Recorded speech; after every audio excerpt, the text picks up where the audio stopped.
marrant.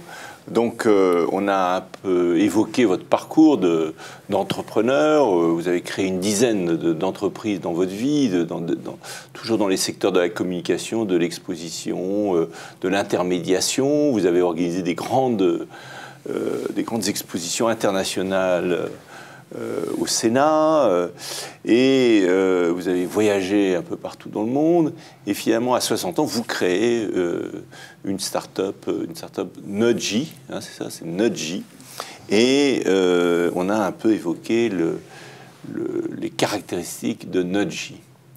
Mais dans cette deuxième émission, ce que j'aimerais, c'est creuser l'aspect valeur.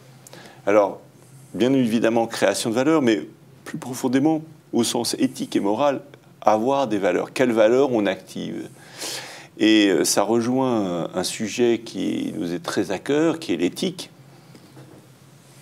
Et ça rejoint aussi beaucoup de recherches qui se sont faites aux États-Unis. D'ailleurs, vous avez utilisé les travaux d'un chercheur, Brian Hall, qui, dans les années 60-70, en Californie, se met à réfléchir à ce que c'est qu'une valeur. Alors, il le définit en disant que c'est là où on met de l'énergie. Enfin, les valeurs, c'est tout simplement ce qui nous intéresse, et donc on a tendance à mettre un peu d'énergie là où on est motivé. Mais il va aller beaucoup plus loin, il va décrire ce que c'est que chacune de ces valeurs possibles. Et vous avez utilisé beaucoup ce travail. Alors, comment ça s'est passé? Vous avez travaillé avec des chercheurs californiens. Comment a été la relation avec eux? Et pourquoi cette question des valeurs vous intéresse? Oui, alors ce qui nous intéressait, encore une fois, on poursuivait ce projet Nudgy. Et ce projet Nudgy, c'est d'aider les uns et les autres à adopter des comportements plus durables. Donc on sent bien que derrière les changements de comportement se pose la question des valeurs.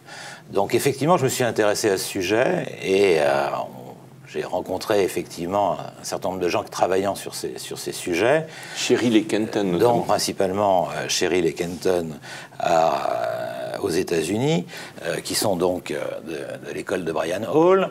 Et j'ai trouvé là quelque chose de très intéressant, c'est-à-dire qu'effectivement, on parle de valeurs sans jugement de valeur. C'est-à-dire qu'ils ont su décoder ou donner un système qui permet d'expliciter quelles sont les lunettes que j'ai ou que vous avez, qu'on a tous les deux sur les yeux.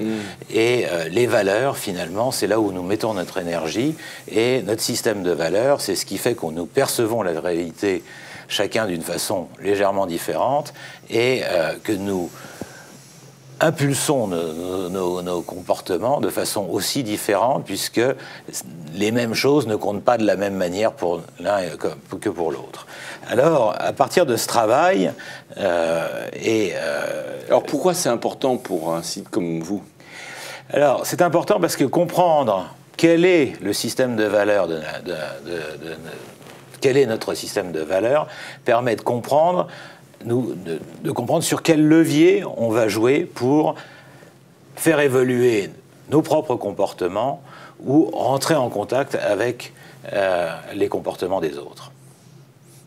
Oui, alors du coup, ça a un effet direct sur le modèle économique, puisqu'en fait, vous posez des questions au consommateur, et le consommateur, petit à petit, à partir de ce que vous connaissez du consommateur, vous l'orientez, vous l'aidez à grandir. Oui, alors ce qui est très intéressant et ce que nous souhaitons faire, nous ne le faisons pas encore aujourd'hui, mais effectivement dans les projets d'évolution de la plateforme, c'est de pouvoir donner à tout un chacun, à l'aide de petits jeux, un outil pour comprendre quel est mon système de valeurs, qu'est-ce qui est vraiment important pour eux.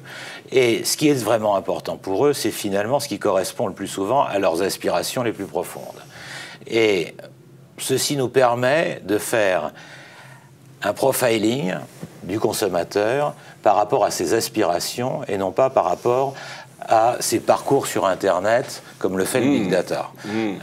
Aujourd'hui, Internet vous profile en fonction de vos clics de votre actualité. Et de votre activité sur les X mois qui précèdent. Et donc, ont tendance à renvoyer vers vous toujours la même chose et à vous enfermer dans des cercles pas vicieux, mais en tout cas des cercles de consommation. Fermés, des cercles fermés. Des cercles fermés de consommation. Et même vicieux dans la mesure où on tourne en rond à la fin. Voilà.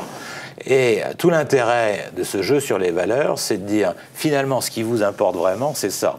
Donc, ce qu'on va pouvoir vous proposer, c'est ce qui correspond à vos aspirations et non pas ce qui correspond à votre consommation des 6 derniers mois. Alors, pourquoi construire sur ces aspirations est si importante ? Parce que réaliser ces aspirations, c'est une certaine définition du bonheur. Merci beaucoup, Patrick. Et donc, rendez-vous sur votre site nudgy.fr pour être plus heureux tous ensemble. Merci, Michel.